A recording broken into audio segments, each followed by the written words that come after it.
तो जब हम जो है वो इस आईटी सेक्टर की बात करते हैं ना, तो डिजिटलाइज जब चीज़ें हो रही हैं ना, तो हमने अपने क्लाइंट से बात करनी है, तो हम बिल्कुल एथिक्स सिखाते हैं कि आपकी जो क्लाइंट कम्युनिकेशन है वो किस तरह की होनी चाहिए। अगर वो आपको अच्छा पे कर रहा है तो आपने भी एक चीज़ अपने प्रोजेक्ट की जो बजट लाइन है उसको आपने इस तरह मुंह फाड़ के पैसे नहीं मांग लेने कि आपका इमेज खराब हो। आपने किस तरह से उसको डील करना है, कम्युनिकेशन किस तरह की होनी चाहिए, ईमेल्स आप प्रोफेशनली किस तरह लिखें कि आपका इम्पैक्ट अच्छा जा रहा हो। इन चीज़ों को भी हम बिल्कुल देखते हैं और हम जो है वो साइकोलॉजिकली भी लोगों को गाइड कर रहे होते हैं।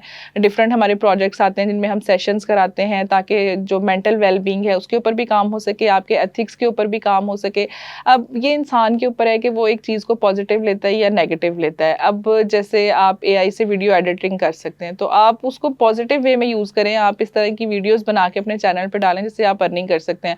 ना कि आप लोगों के जो वीडियोज़ हैं उनको एडिट करके उनको ब्लैकमेल करना शुरू कर दें। तो ये आपकी अपनी पर्सनैलिटी का पहलू है कि आप एक चीज़ को पॉजिटिव यूज़ करना चाहते हैं या नेगेटिव यूज़ करना चाहते हैं।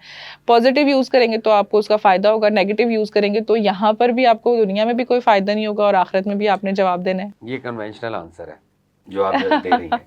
सवाल ये पैदा होता है इसमें कहीं तो लॉक होना चाहिए ना। ये अभी इतना खतरनाक होना शुरू हो गया, तो आईटी से रिलेटेड लोग कुछ तो सोच रहे होंगे ना इसे कैसे काउंटर किया जाए। मिसाल के तौर पे ये जाली वीडियोज़, ये एआई से बनी हुई वीडियोज़ अभी भी हमारे माशरे में खराबी फैला रही हैं।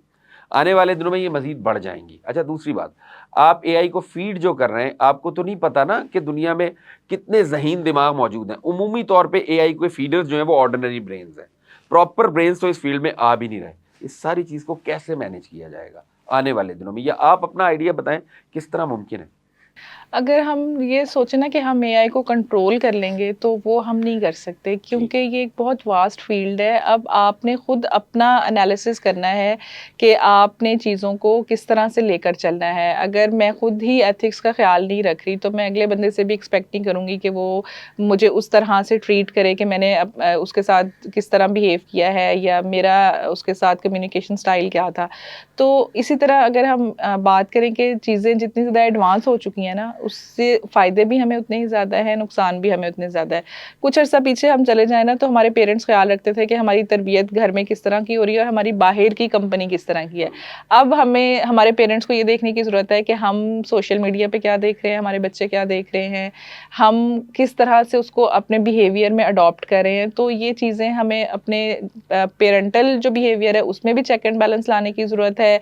हमें अपने एनवायरनमेंट का रिस्पॉन्सिबल खुद भी होना चाहिए कि हम एआई को दूसरे लोग अगर नेगेटिव यूज़ कर रहे हैं तो हम उनकी काउंसलिंग किस तरह से कर सकते हैं, लेकिन हम इसको कंट्रोल नहीं कर सकते क्योंकि ये चीज़ हमारे कंट्रोल में है ही नहीं। जिस तरह बच्चा भी एक एज तक पेरेंट्स के कंट्रोल में रहता है ना, तो हम भी एक हद तक चीज़ों को कंट्रोल लेवल में लेके जा सकते हैं। लेकिन ये फील्ड इतनी बड़ी है कि इसमें हम ब्रेन्स को ना तो हम ब्रेन्स को कंट्रोल कर सकते हैं और ना ही हम जो है वो एक फील्ड है जैसे आर्टिफिशियल इंटेलिजेंस है, उसको हम नहीं कंट्रोल कर सकते। वो डिज़ाइन ही इस तरह की गई है कि आपने उसको इंस्ट्रक्ट करना है और उसने आपको आपका डिज़ायर काम करके दे देना है। उसको नहीं पता कि वो अच्छा है या बुरा है। उसने आपकी जो आपने उसको प्रॉम्प्ट दिया है उसको फुलफिल करके आपको देना है। तो इट डिपेंड्स अपॉन यू कि आपका अपना जो एथिक लेवल है वो आपने कहाँ पे सेट किया हुआ है।